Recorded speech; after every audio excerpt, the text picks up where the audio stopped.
kan rame, bapak hidupnya lengkap. Jadi nih, Pak Ade cuma bisa iri toh Pak.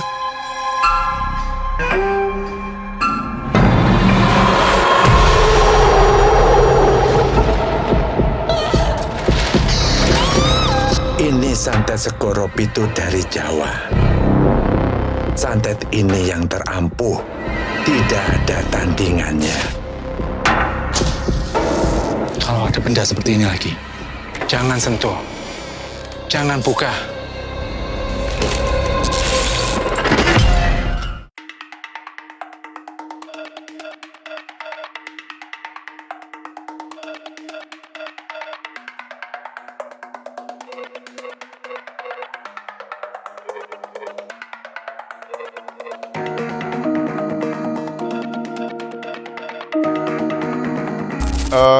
Sebenarnya syuting setahun sekali dan horor semua aja kebetulan.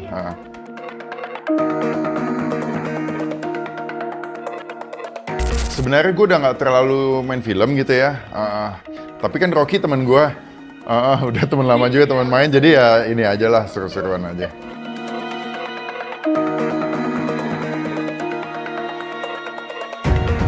Ada, dapat. Cuman kebanyakan kan zaman sekarang kalau misalnya series gitu terutama ya banyak banget tawaran series, tapi dewasa banget.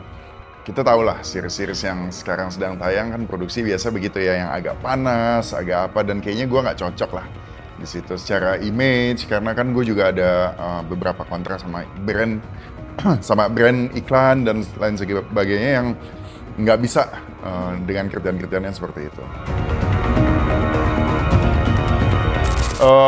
Karena pengalaman dari film-film hitmaker sebelumnya bikin productionnya tuh niat gitu. Dalam artian kita sebagai pemain dihargai, syuting juga semua kru juga dihargai, semua dihargai. Jadi kita syuting tuh nyaman gitu. Kita syuting nyaman karena itu paling penting ya. Apalagi kita mau syuting film horor di mana nggak segampang drama gitu.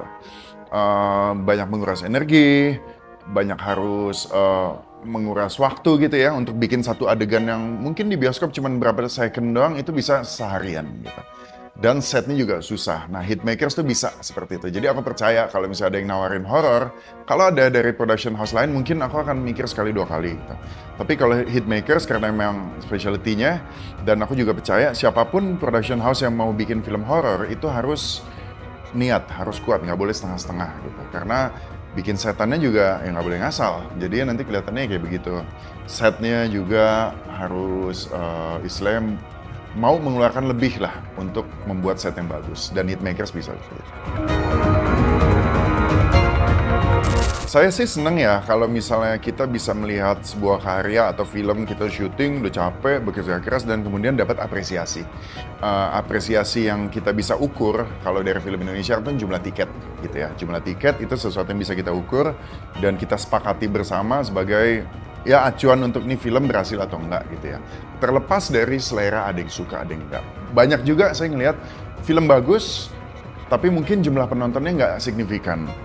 Atau juga film yang selera menurut saya nggak bagus, tapi dapat yang tinggi. Nah, kalau kebetulan di sini dan saya menjadi part di dalamnya film-film yang box office horror itu, ya saya happy-happy aja sih. Seneng gitu. Karena artinya apa ya, kerja keras kita at least ditonton banyak orang lah.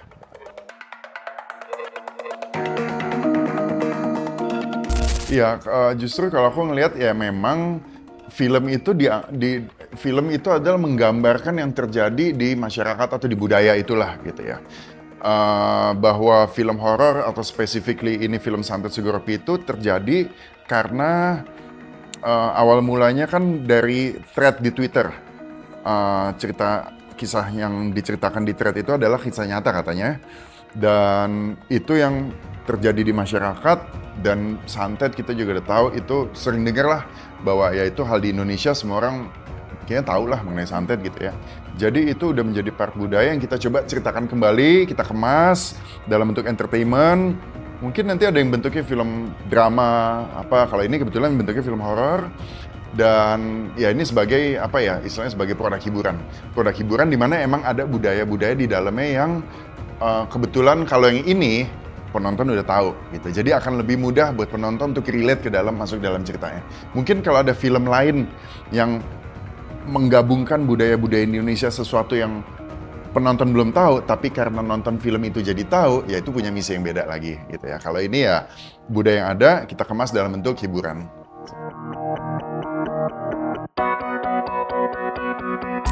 Film dari judulnya Santet Segorop itu santet 7 samudra, 7 lautan, itu adalah konon katanya santet yang terkuat yang ada di Pulau Jawa, dan itu katanya bisa melintasi laut gitu ya. Jadi katanya efeknya bisa menyeberang lautan seperti itu. Nah ini ceritanya dengan latar belakang pasar di Jawa Tengah tahun 80-an, di mana di pasar itu, dan ini juga lagi nggak tahu ini budaya atau bukan gitu ya. Cuman ya ini hal-hal yang terjadi juga, bahwa kita tahu banyak persaingan terjadi sehat dan tidak sehat. Yang tidak sehat mereka menggunakan ilmu-ilmu hitam untuk mensukseskan dagangannya atau untuk mematikan lawan kompetitor dagangnya dan lain sebagainya. Dan itulah yang kita angkat background story-nya di film Santet Segorop itu. Dan keluarga yang Pak Sucipto yang gue mainkan ini adalah seorang yang berdagang di pasar itu. Dan akhirnya kemudian ya dia jadi terkena gulungan konflik, teror, dan segala macam yang berkaitan dengan ilmu hitam tadi.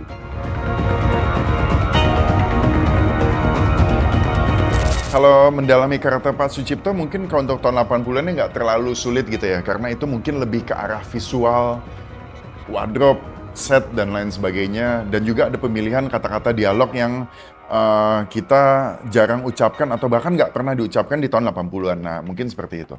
Tapi challenge yang lebihnya adalah ketika menggunakan bahasa Jawa gitu ya. Karena memang ceritanya ini Pak Sucipto dan keluarganya dan juga dengan lawan-lawan main yang lain tuh banyak menggunakan dialog dalam bahasa Jawa.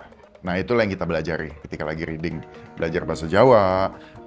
Simple-simple sih untuk adegan berdagang, untuk adegan di dalam keluarga, tapi nggak full 100% bahasa Jawa. Jadi ada juga bahasa Indonesianya, dan mungkin ada 1 atau 2 kalimat punchline-nya itu yang bahasa Jawa gitu. Jadi ya supaya apa ya? Supaya filmnya tetap bahasa Indonesia, tapi nuansa kehidupan di daerah Jawanya itu dapet.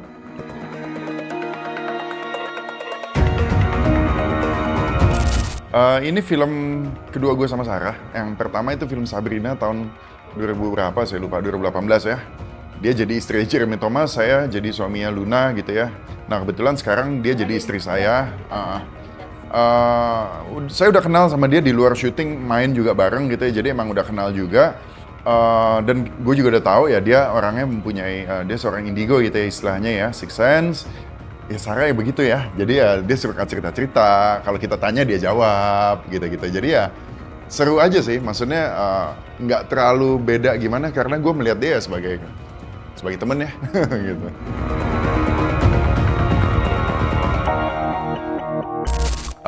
Kalau sama Sarah sih ya dia cerita banyak lah mengenai apa ya, pengalaman-pengalaman dia gitu. Mungkin sebaiknya dia yang ceritakan sendiri gitu ya.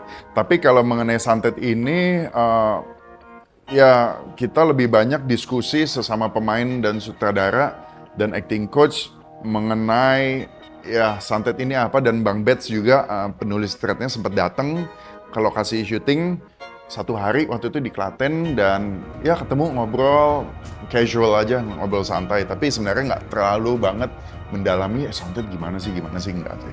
Percaya nggak percaya? Percaya ya karena ini ada filmnya, dalam artian ya ini kan diangkat dari budaya tadi gitu ya. Nggak percayanya karena how people can do such thing gitu, bahwa itu kan sadis banget ya.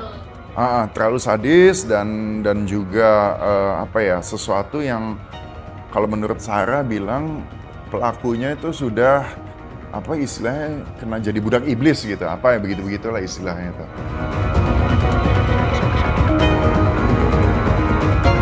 Jadi film ini nggak ngajarin untuk santet, tapi justru film ini menggambarkan bahwa ada yang namanya santet dan efeknya itu seperti ini. Dan juga bagaimana sih orang melakukannya gitu ya. Dan juga hasil apa yang didapatkan ketika orang melakukan santet tersebut. Dimana hasilnya ya nobody wins.